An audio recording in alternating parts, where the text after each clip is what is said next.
जय हिंद। क्या हम लोग इस बात को याद रख पाते हैं कि भारत में 4 प्रिंटिंग प्रेस है जहां विभिन्न वर्गमूल की नोटों की छपाई होती है। और यह प्रिंटिंग प्रेस नासिक के देवास से मैसूर तथा सालबोनी में है। हम लोगों को क्या इस बात की जानकारी है कि भारत में जो सबसे प्राचीन प्रिंटिंग प्रेस है वह नासिक है, देवास मध्य प्रदेश में, मैसूर और सबसे अंतिम में सालबोनी जो कि पश्चिम बंगाल में स्थित है। भारत में सिक्कों की ढलाई 4 टकसाल में की जाती है। ये 4 टकसाल अलग अलग जगहों पर स्थित है, मुंबई में, अलीपुर में, हैदराबाद में और नोएडा में। आज हम इस बात को इसलिए दोहरा रहे हैं क्योंकि भारत में कल 19 मई 2023 को 30 सितंबर के उपरांत भारतीय बाजार में 2000 रुपये की नोट परिचालन से बाहर कर दिया जाएगा, सर्कुलेशन से बाहर कर दी जाएगी। ऐसी घोषणा आरबीआई के द्वारा कल की गई।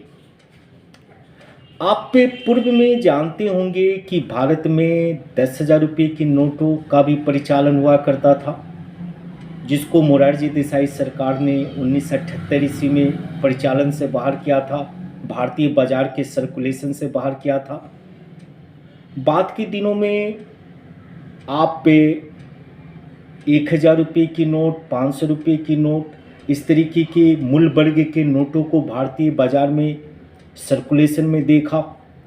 लेकिन 8 नवंबर 2016 को मोदी जी ने 8 बजे रात्रि को उपस्थित होकर जब डीमोनेटाइजेशन की घोषणा की थी 500 रुपये और 1,000 रुपये के नोटों की, तो भारतीय बाजार में उथल पुथल का कारण यह घोषणा बनी थी।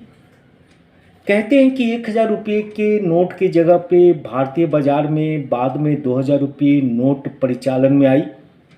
2,000 रुपये के नोट की खासियत ये थी कि ये गुलाबी कलर का ये नोट, जिसके एक तरफ आपके अशोक स्तंभ, गांधी जी की तस्वीर और आरबीआई के गवर्नर की सिग्नेचर होती है, तो दूसरी तरफ भारत की प्रथम मंगलयान की भी तस्वीर उकेरी गई।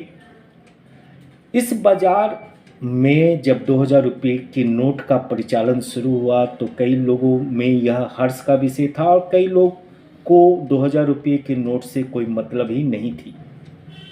क्यों? क्योंकि 2,000 रुपये के नोट उन लोगों के लिए जो जमाखोर थे, भ्रष्टाचारी थे, उनके लिए यह नोट जमाखोरी का अहम हिस्सा साबित हुआ, क्योंकि इस नोट के माध्यम से जमाखोरी आसान होती चली गई।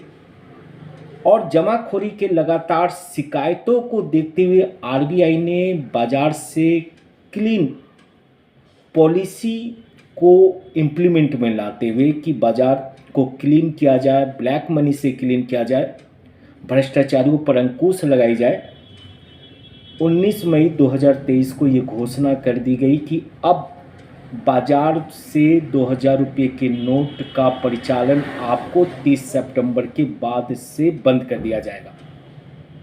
आरबीआई इसको अवैध घोषित नहीं करती।